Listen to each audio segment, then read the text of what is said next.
पश्चिम Asia में कई हफ्तों से जारी ईरान अमेरिका संघर्ष के बीच सोमवार को युद्ध विराम की संभावना तेज हो गई है।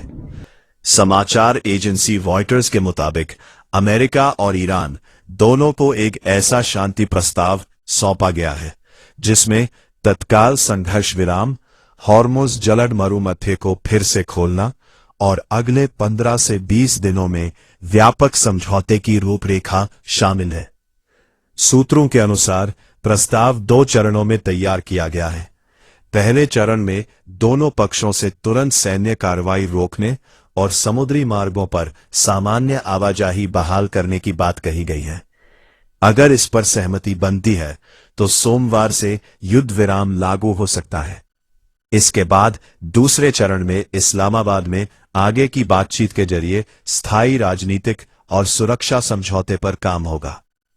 इस पूरे प्रस्ताव का सबसे अहम हिस्सा हॉर्मुज़ जलद मरुमध्य को खोलना माना जा रहा है।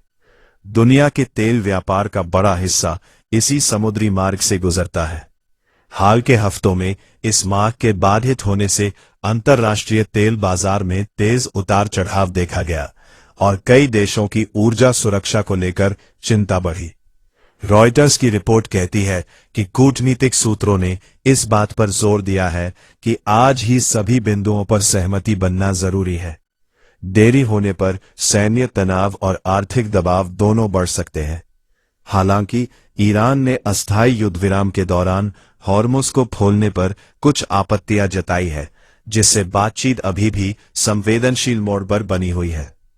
इस पहल में पाकिस्तान की भूमिका भी महत्वपूर्ण बताई जा रही है। रिपोर्ट के मुताबिक पाकिस्तान के सैन्य नेतृत्व ने अमेरिकी और ईरानी अधिकारियों के साथ संपर्क में रहकर इस प्रस्ताव का मसौदा तैयार करने में मदद की। इसे अनौपचारिक तौर पर इस्लामाबाद अकॉर्ड कहा जा रहा है। प्रस्ताव में आगे चलकर प्रतिबंधों में राहत, ईरान की जमी हुई संपत्तियों की रिहाई और परमाणु कार्यक्रम पर आश्वासन जैसे मुद्दे भी शामिल हैं। अगर सोमवार तक यह समझौता लागू हो जाता है तो इसका असर केवल युद्ध क्षेत्र तक सीमित नहीं रहेगा।